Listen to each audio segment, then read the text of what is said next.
Que la grâce et la paix de notre Seigneur Jésus-Christ soient avec vous. Amen. Amen. Donc, on vous souhaite encore une fois la plus cordiale des bienvenus à l'Église La Mission.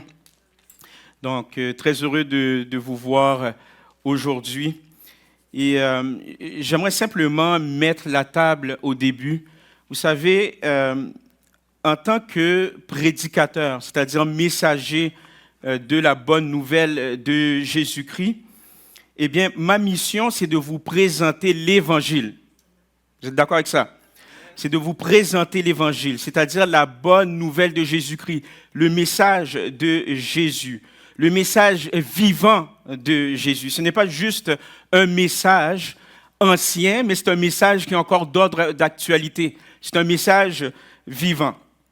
Mais ce n'est pas tout, ce n'est pas simplement présenter l'Évangile, mais il faut aussi se demander comment ce message, le message que Jésus nous a transmis à travers les Saintes Écritures, comment ce message peut transformer ma vie. Comment ce message peut transformer ma façon de penser, ma mentalité. Et aussi une autre question qu'il faut se poser, comment maintenant ces principes, parce que lorsque Jésus nous a enseigné, il nous a donné aussi des principes. Donc, comment ces principes, les principes que Jésus nous a enseignés, peuvent s'appliquer concrètement dans nos vies, ici et maintenant. C'est ce qui importe vraiment. Donc, nous allons découvrir, comme on vous l'a annoncé au cours des dernières semaines, on va découvrir la foi au quotidien. La foi au quotidien, telle que la foi au travail, l'éthique chrétienne dans la vie professionnelle.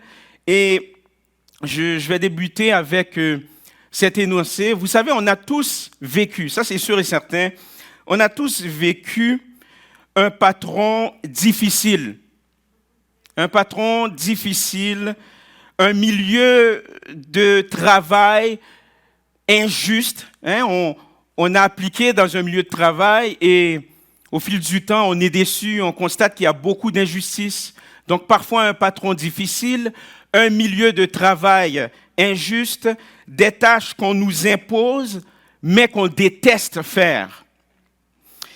Qui n'a jamais ressenti le poids d'un emploi sans reconnaissance? Vous travaillez, mais aucune reconnaissance. Qui n'a jamais eu affaire à un patron ou un superviseur qui ignore tout le travail accompli? Vous vous évertuez à bien travailler, on vous donne des tâches à faire, et vos collègues savent fort bien que vous travaillez très bien. Le patron aussi il le voit, parce qu'il vous donne une évaluation de rendement, mais vous constatez que, écoutez, il n'y a aucune reconnaissance et on ignore ce que vous faites. Mais j'aimerais être honnête avec vous, ce n'est pas toujours simple non plus pour les patrons. Ce n'est pas toujours simple parce que nous avons ici dans l'Assemblée des employeurs, nous avons des patrons ici dans l'Assemblée, nous avons aussi des employés, même ceux qui nous écoutent aussi. Donc, il y a des chefs d'entreprise qui nous écoutent, il y a des employés. Donc, ce n'est pas aussi toujours évident du côté de l'employeur.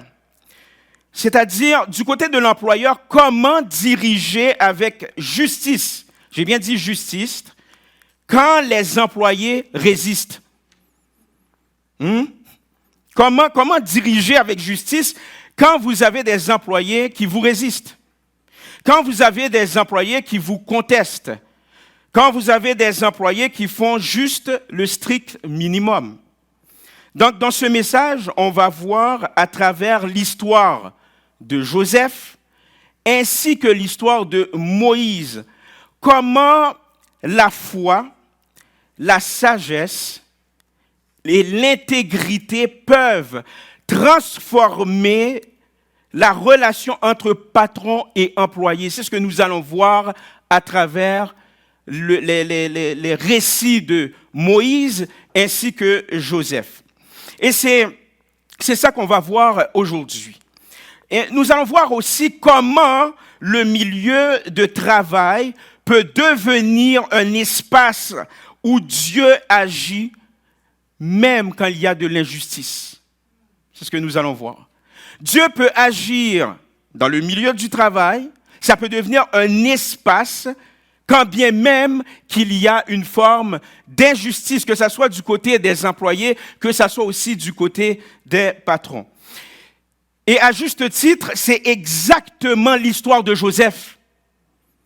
Joseph est un personnage de l'Ancienne Alliance. Cette personne qui a été vendue comme esclave. Cette personne, c'est un jeune vendu comme esclave, accusé injustement, emprisonné sans raison. Et Joseph avait toutes les raisons d'abandonner. Il avait toutes les raisons également de murmurer, voire même de se révolter. Mais il est resté un modèle d'intégrité. Il est resté un modèle de probité. Il est resté un modèle de fidélité, malgré qu'il était dans un environnement hostile. Donc nous allons voir ça tantôt. Du même coup, il y a aussi le côté de Moïse. Il y a Moïse, un grand leader de l'Ancien Testament, avant l'arrivée de Jésus. Moïse était littéralement un leader épuisé. Un dirigeant épuisé, un dirigeant qui était carrément découragé certaines fois. Il était épuisé par un peuple qui dirigeait, un peuple difficile, souvent ingrat, un peuple qui critique sans arrêt au lieu de collaborer, qui se rebelle au lieu d'obéir. Pourtant, Moïse a choisi la patience. Il a choisi la patience, malgré qu'il était dans un environnement hostile en tant que dirigeant. Ce que Moïse a fait, Moïse, ce qu'il va faire lorsqu'il cultive la patience, Moïse va prier.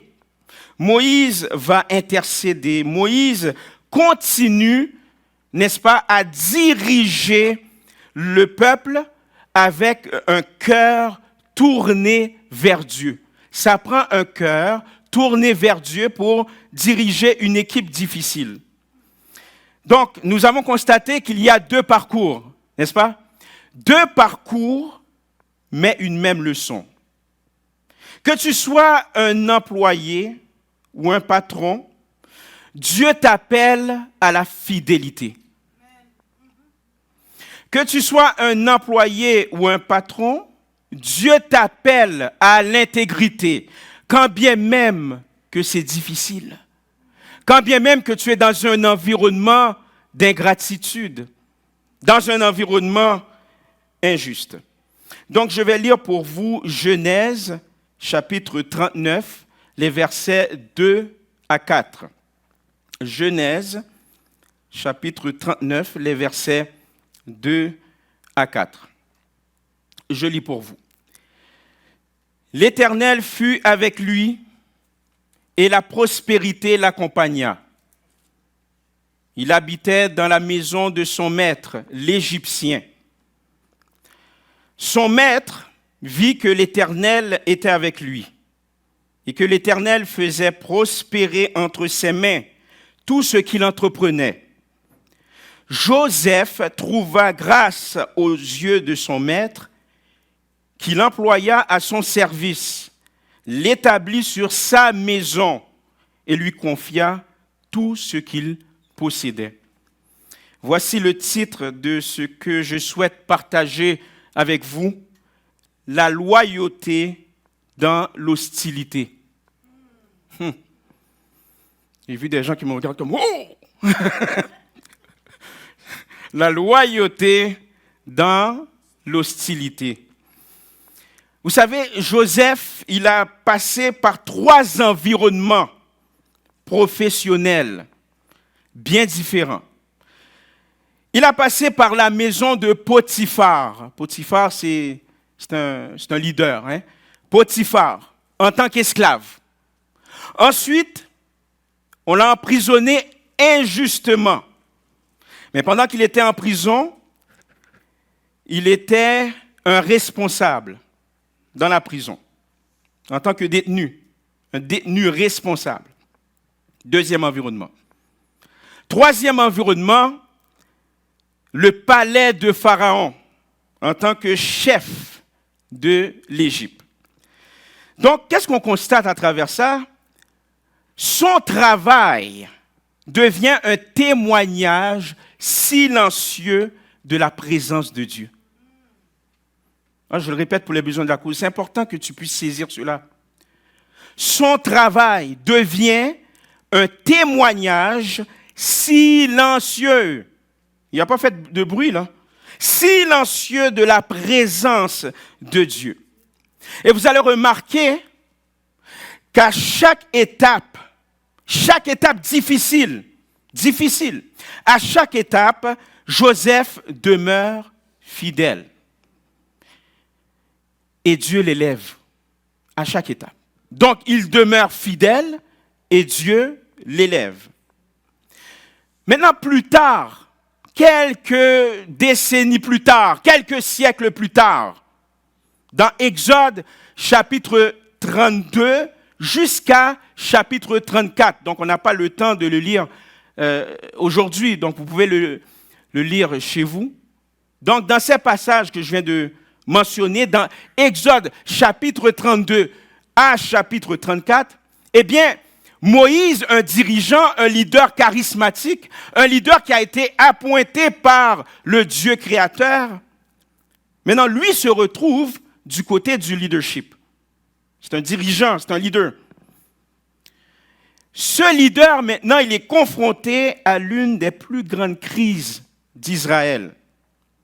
Il dirige un peuple rebelle et impatient, qui se fabrique une idole, un veau d'or, alors que Moïse, sur la montagne, s'apprête à recevoir les tables de la loi. Dieu allait lui donner les lois pour diriger le peuple.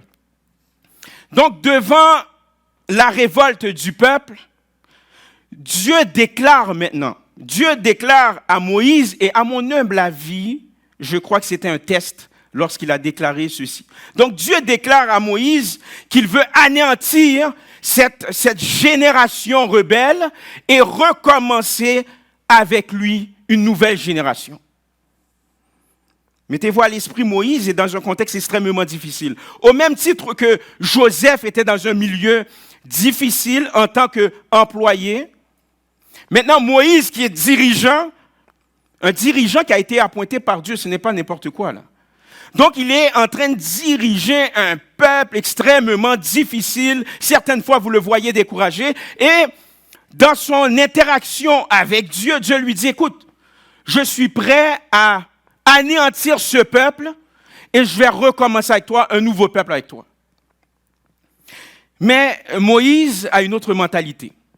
Lorsque Moïse prie pour le peuple, Moïse va maintenant prier pour le peuple, il plaide la cause du peuple et rappelle à Dieu ses propres promesses. C'est incroyable. Donc, on constate deux contextes opposés, un exécutant fidèle et un dirigeant patient. Mais un même cœur, tout est dans le cœur, un même cœur. D'entrée de jeu, Joseph a servi avec fidélité sous un patron injuste, et je dirais même des patrons injustes. Maintenant, je vous ramène dans l'histoire contemporaine. Pensez à Nelson Mandela. Vous connaissez Nelson Mandela.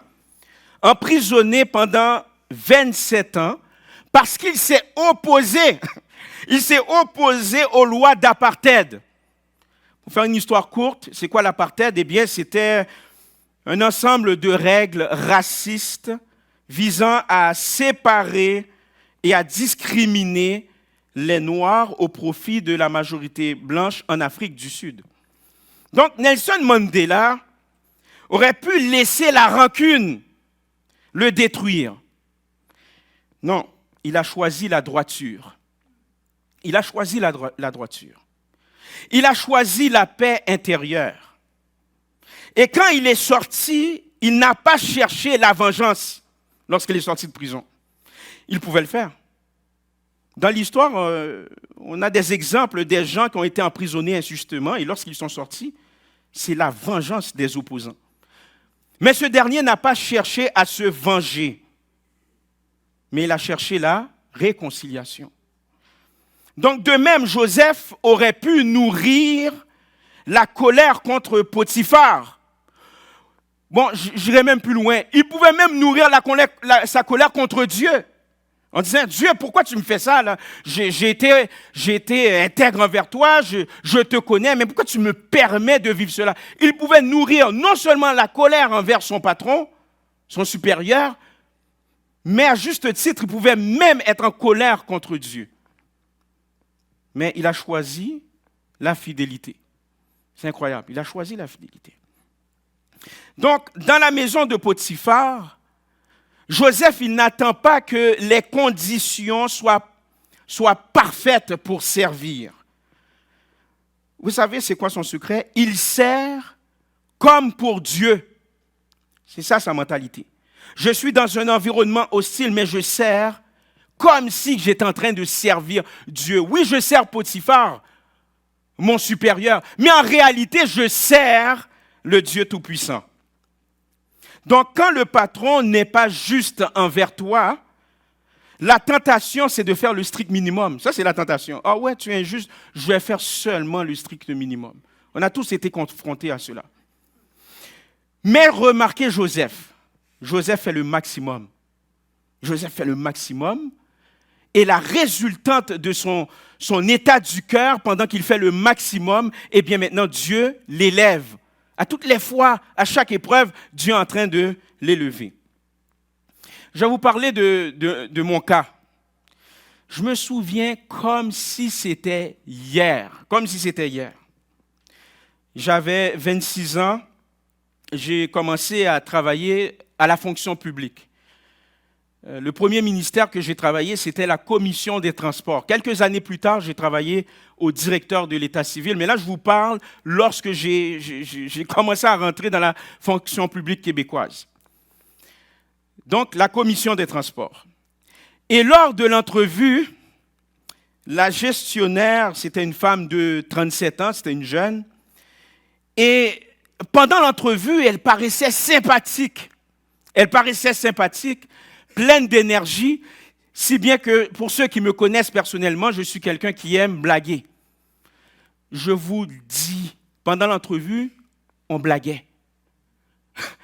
La gestionnaire, elle blaguait, elle était avec 2 autres supérieurs, on était en train de blaguer, ce n'était pas une entrevue, c'était un stand-up comique en équipe. On était en train de blaguer, ouais. Et puis, je me suis dit, waouh, ouais, je vais vraiment m'amuser à la commission des transports. Ça va bien aller avec elle. C'est une gestionnaire, elle est toute jeune et puis elle est pétillante, etc. Et puis les autres superviseurs aussi sont vraiment cool. Hein? Et lorsque j'ai commencé à travailler, tout allait bien au début. Mais à peine 2 mois plus tard, j'ai découvert que c'était la pire gestionnaire à vie.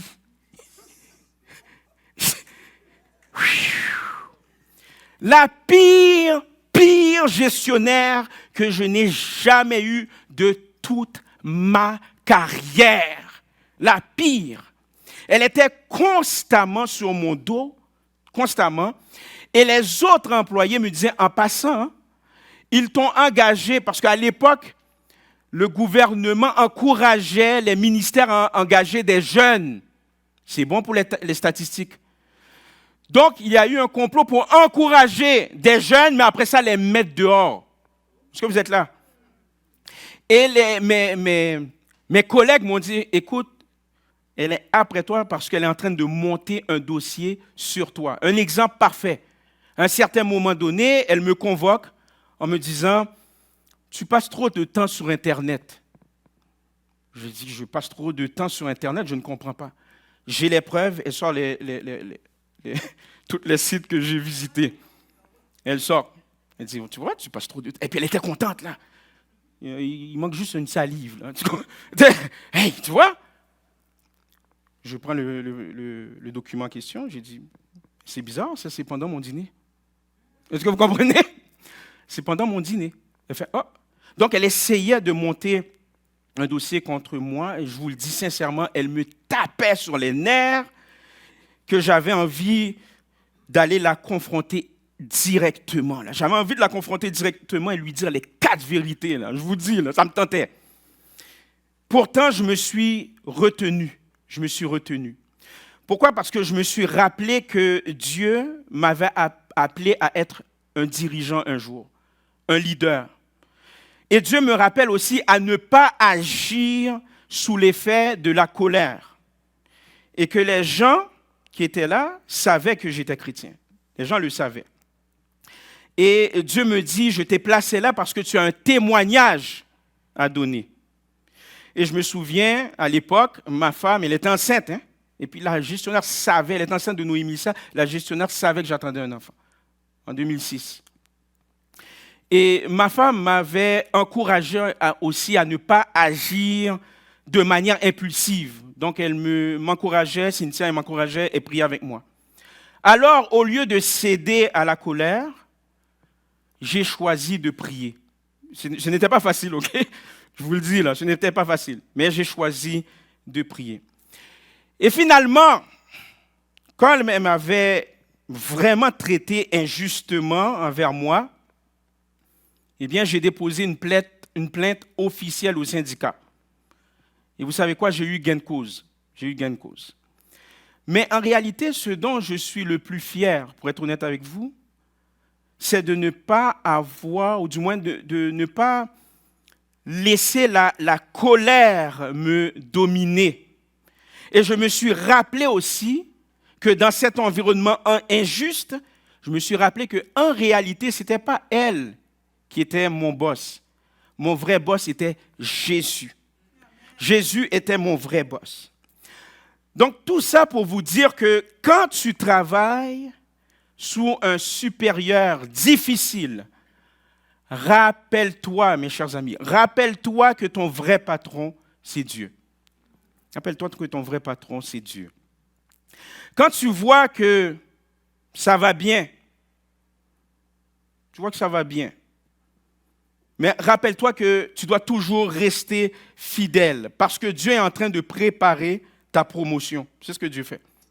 Il prépare ta promotion. Parce que certaines fois, lorsque ça va très bien au travail, on a un bon rendement, on se dit, bon, finalement, on peut faire le strict minimum. Non, au contraire, continue à travailler avec diligence parce que rappelle-toi que ta fidélité aujourd'hui prépare ta promotion de demain.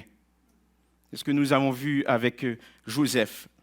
Et Dieu observe ce que tu fais dans le secret, mais lorsque Dieu observe ce que tu fais dans le secret, Dieu va te récompenser publiquement. C'est ça qu'il faut voir. Maintenant, si on prend l'exemple de Moïse, on voit l'aspect de diriger avec patience face à des employés récalcitrants. Moïse, je vous ai dit au prime abord, Moïse est un dirigeant qui fait face à un peuple qui murmure sans arrêt, qui conteste et qui rejette son autorité. Et pourtant, malgré cet environnement hostile, Moïse ne cesse de prier pour eux, ne cesse d'intercéder pour eux. Dans Exode chapitre 32, simplement le noter, Dieu va lui dire, écoute, laisse-moi détruire ce peuple, hein, comme je vous l'ai dit au début. Mais Moïse, ce que Moïse va faire, Moïse implore Dieu de ne pas le faire. Et ça, c'est la marque d'un vrai leader. C'est la marque d'un vrai dirigeant. C'est-à-dire aimer ceux qui vous résistent. Ce n'est pas facile, hein? Aimer ceux qui vous résistent. Alors, si tu es un patron, un responsable, un superviseur dans ton département, ne laisse pas la résistance des autres corrompre ton cœur. Nous l'avons vu, Moïse n'a pas laissé la résistance des autres, mais de corrompre son cœur. Au contraire, il était prêt à aimer ceux qui le persécutaient. Ne te transforme pas en pharaon face à des pharaons. Cherche plutôt la présence de Dieu. Comme Moïse, il cherchait la présence de Dieu. Jusqu'à ce que Dieu te redonne la paix d'esprit. Jusqu'à ce que Dieu te donne la vision pour voir clair et la sagesse pour bien diriger. Un bon dirigeant, un bon leader ne réagit pas seulement. Est-ce que vous êtes là? Un bon leader, un bon dirigeant ne réagit pas seulement. Il va prier, il va écouter, il va pardonner et il continue à avancer. Donc, le mot d'encouragement, aime ceux qui te résistent, prie pour eux, tôt ou tard, Dieu va te faire justice. Tôt ou tard, Dieu va te faire justice. Et continue d'avancer. Tu continues d'avancer. Si tu es un leader, tu continues d'avancer, tout simplement. Ceci étant dit, c'est Jésus qui est le modèle parfait du patron et à la fois de l'employé. Ah oui, Jésus-Christ est le modèle parfait du patron et du serviteur. Dans notre monde, vous savez, dans notre culture, dans notre monde, on sépare souvent les rôles. C'est comme ça, on sépare souvent les rôles. Le patron qui va commander et puis l'employé qui va obéir. C'est comme ça, on sépare les rôles. Maintenant, je vous ramène à Jésus. Jésus, lorsqu'il est venu, vous savez, sur le plan de l'histoire, Jésus, c'est un révolutionnaire. Il a apporté la révolution, Jésus. La révolution de la mentalité, la révolution des cœurs. Maintenant, avec Jésus dans ce contexte, Jésus renverse complètement cette logique. Je vous ai dit, dans le monde d'aujourd'hui, on renverse les rôles. On sépare les rôles. Le patron qui commande, l'employé qui obéit. Jésus, lorsqu'il est venu, il va renverser complètement cette logique. Il est le maître par excellence. On le voit, Jésus est le maître par excellence. Il avait des disciples sous sa supervision. C'est le Fils de Dieu, c'est Dieu lui-même. Donc, il est le maître par excellence, mais il se fait, n'est-ce pas? Il se fait volontairement, mes chers amis, il se fait le serviteur de tous. Il est à la fois un maître et à la fois un serviteur. J'aimerais vous ramener dans Jean chapitre 13, les versets 3 et 5. On va terminer avec ça. Jean chapitre 13, les versets 3 et 5. Je lis pour vous. Jésus, qui savait que le Père avait remis toutes choses entre ses mains, qu'il était venu de Dieu et qu'il s'en allait à Dieu, se leva de table, ôta ses vêtements et prit un linge dont il se ceignit, donc il l'attache ici. Ensuite, il versa de l'eau dans un bassin et il se mit, quoi? À laver les pieds des disciples. Et quoi? Un linge. Lorsqu'on lit ce passage, c'est très impressionnant, sincèrement. Un passage qui date de plusieurs années, mais c'est un passage qui est encore vivant. C'est un passage qui est extrêmement impressionnant. C'est dire que celui, parce que vous voyez Jésus qui savait que le Père, lorsqu'on parle du Père, c'est le Dieu créateur, avait remis toutes choses entre ses mains. Donc celui qui a toute autorité choisit l'humilité. Oh! Celui qui a toute autorité, celui qui est au-dessus de tout, tous les gouvernements, tous les leaders de ce monde, choisit l'humilité. Celui qui commande aux anges se penche maintenant pour laver la saleté des pieds humains. Donc Jésus démontre le véritable leadership. C'est ce que Jésus démontre ici. Donc, le véritable leadership ne consiste pas à être servi, mais à servir. Donc, Jésus incarne à la fois la rigueur d'un patron qui fixe une vision, Jésus il a une vision, et la tendresse d'un employé qui exécute avec amour. Qui exécute avec amour. Et même dans son métier terrestre, avant qu'il parte en mission pour témoigner de la grandeur de Dieu, pour témoigner le royaume de Dieu signifiant que Dieu règne sur vos vies. Il avait un métier terrestre. Il était charpentier. Il travaillait, n'est-ce pas, charpentier, c'est quoi? Vous travaillez avec vos mains. Il travaillait avec ses mains dans le silence d'un atelier à Nazareth. Et Jésus, pendant qu'il travaillait, pendant qu'il était, vous savez, son ministère est devenu public plus tard, mais il était derrière le rideau, pendant qu'il travaillait avec ses mains, même pendant qu'il était charpentier, Jésus qui est l'enseignant parfait, Jésus nous enseignait que toute tâche doit être faite avec amour. Et cette tâche qu'on fait avec amour devient maintenant un acte de foi. Ça devient un acte de foi. Maintenant, si tu dirige avec douceur. Dirige en gardant le cœur d'un serviteur. Je ne te dis pas de te laisser marcher sur les pieds, ce n'est pas ça.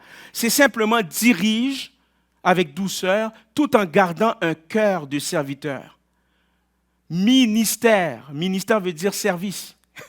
Le ministère de l'éducation, ça vient de la Bible. Ministère veut dire je suis au service de. Hey, je paye des taxes, c'est à mon service. Est-ce que vous comprenez? Je suis au service, c'est l'étymologie du terme. Donc dirige avec douceur tout en gardant le cœur d'un serviteur. Si tu es patron, tu es là pour servir. Si tu sers maintenant, tu es un employé, tu sers, mais sers avec dignité. Comme si ton patron était le Christ lui-même. Si tu es fatigué de donner sans reconnaissance, tu es fatigué parce qu'on ne te reconnaît pas, tu es invisible, tu es simplement un numéro dans ton emploi, juste un petit numéro. Souviens-toi que le Fils de Dieu a lavé les pieds de ses disciples. Souviens-toi que le Fils de Dieu a lavé les pieds de ses disciples sans attendre merci. Est-ce que vous avez lu dans les évangiles que les disciples ont dit « Hey, merci Jésus, waouh! » C'est bien, c'était sale, hein? Mais c'est « Waouh, Jésus! » Écoute, j'ai même Monsieur Net ici. Non, aucun disciple l'a remercié. Au contraire, il y a même un disciple qui a résisté. C'était Pierre. Il a dit « Hey, touche-moi pas là, hey, jamais tu vas faire ça. » Donc, lui, il ne s'attendait pas à un merci. C'est la même chose. Si tu es un employé, sache que la plus grande reconnaissance, c'est Dieu. C'est Dieu qui t'a mis là. Dieu te permet de payer tes factures. Dieu te permet peut-être d'aller voyager. Dieu te permet de payer tes dettes. Et tôt ou tard, je t'ai dit qu'on sert un Dieu de justice. Il va te faire justice. Il va te faire justice. Au même titre qu'il m'a fait justice lorsque j'étais dans un milieu hostile qui m'énervait à outrance, là. Mais j'ai choisi de prier. Ce n'était pas facile. Je ne pensais pas que c'était facile. J'avais Cynthia qui me calmait, pas à peu près. Je rentrais à la maison, je commençais à crier. J'avais envie de frapper les murs. Je disais, calme-toi, regarde, on va prier. Mets-toi à genoux, on va prier. Le Seigneur va faire justice. Il a fait justice. Si bien que, j'ai oublié de vous dire ça dans l'histoire. Quelques années plus tard, j'ai muté au directeur de l'état civil et j'ai su que cette femme a été dégradée. Elle est devenue une simple employée parce qu'elle donnait trop de problèmes. Dieu a fait justice. Dieu a fait justice. Donc, j'avoue, j'avais envie de me réjouir, mais il y avait l'Esprit de Dieu qui disait « Hey !» Vous avez entendu la nouvelle? Mais, comme on dit là en créole, là, F douce. Mais je me suis dit, non. Si j'entends l'Esprit de Dieu dire « Hé, attention !» Prie pour elle, au contraire, prie pour elle. Et puis j'ai prié pour elle. J'ai vraiment prié pour elle. Donc, qu'est-ce qu'on voit ici à travers les Saintes Écritures? Est-ce que l'Évangile fait du sens, mes chers amis? Par vos acclamations, est-ce que l'Évangile fait du sens? Oh, l'évangile, c'est archaïque. Non, ça fait du sens. Ça fait du sens. À travers ces exemples, l'exemple de Moïse, l'exemple de Joseph, et bien entendu l'exemple de Jésus, eh bien, on voit que Jésus est à la fois un modèle de patron qui inspire confiance et un serviteur, mais qui élève les autres. Et c'est lui qui nous montre comment travailler avec excellence, non pour plaire aux êtres humains, mais pour glorifier le Père, Dieu le Créateur. Donc, que tu sois un employé ou un dirigeant, Dieu t'appelle à 3 attitudes. Dieu t'appelle à 3 attitudes. Reste fidèle, même quand c'est injuste. Parce que c'est dans la fidélité cachée que Dieu prépare ta promotion visible. Dans ta fidélité cachée, Dieu maintenant prépare ta promotion visible. Prie pour ceux qui te blessent. Prie pour ceux qui te blessent. Moïse a prié pour ceux qui le blessent. Jésus aussi a prié. Pendant que Jésus lavait les pieds de ses disciples, il y avait un traître, Judas. Moi, si j'étais à la place de Jésus, j'aurais lavé les pieds, après j'aurais sauté Judas. Là. Est-ce que vous comprenez? Judas, qu'est-ce qui se passe? Ouais. Non, il a... Mais il a quand même choisi de laver les pieds de celui qui allait le trahir. Vous savez, dans un film dernièrement, j'écoutais un film de Jésus, je ne sais pas si... Non, ce n'est pas Chosen, c'est un autre film. Et puis on voyait l'acteur, lorsqu'il est tombé sur Judas, l'acteur faisait... Et puis il lavait. Je me suis dit, waouh, je suis sûr que Jésus agit comme ça. Parce qu'il était 100% homme et 100% Dieu. Vous comprenez? Donc, prie pour ceux qui te blessent. Pourquoi? Parce que la prière, et c'est prouvé, la prière adoucit le cœur. Adoucit le cœur et brise le cycle du ressentiment. Ça adoucit le cœur. Lorsque tu pries, c'est spirituel. Ça adoucit ton cœur, mais c'est en train de briser le cycle du ressentiment. Et troisièmement, cherche la présence de Dieu. Tu ne peux pas le faire par tes propres forces. Tu vas échouer. Je t'avertis, tu vas échouer. Cherche la présence de Dieu avant de répondre aux gens. Cherche la présence de Dieu. C'est parce que c'est dans la présence de Dieu que tu trouves la sérénité. C'est dans la présence de Dieu que tu trouves la paix. C'est dans la présence de Dieu que tu vas trouver la sagesse pour diriger ou obéir avec grâce. Donc, en conclusion, Dieu cherche des Joseph dans les maisons de Potiphar et des Moïse dans les déserts de la résistance. Dieu cherche des hommes et des femmes qui refusent de se laisser corrompre par la dureté des êtres humains. Ne laisse pas le comportement des autres définir ton attitude, non. Sinon, tu deviens esclave des autres. Sans t'en rendre compte, les autres deviennent une idolâtrie dans ta vie. Idole veut dire que tu remplaces Dieu par quelque chose d'autre pour te combler. Ne laisse pas le comportement des autres définir ton attitude, définir qui tu es. Reste fidèle, reste bienveillant, reste poli, surtout reste debout.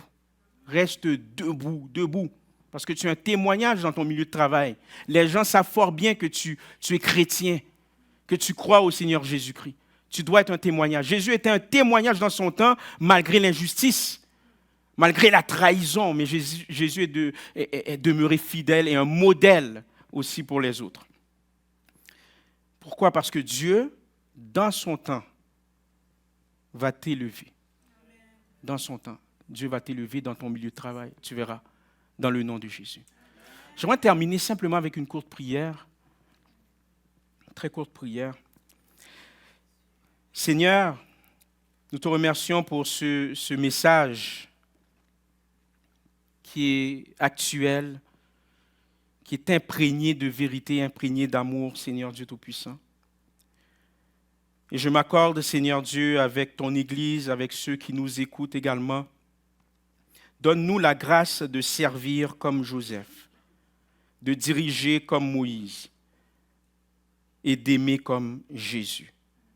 Fais de nous des témoins fidèles, même dans les temps difficiles, sachant que tu feras justice en ton temps. Que Dieu vous bénisse. Soyez encouragés. Amen.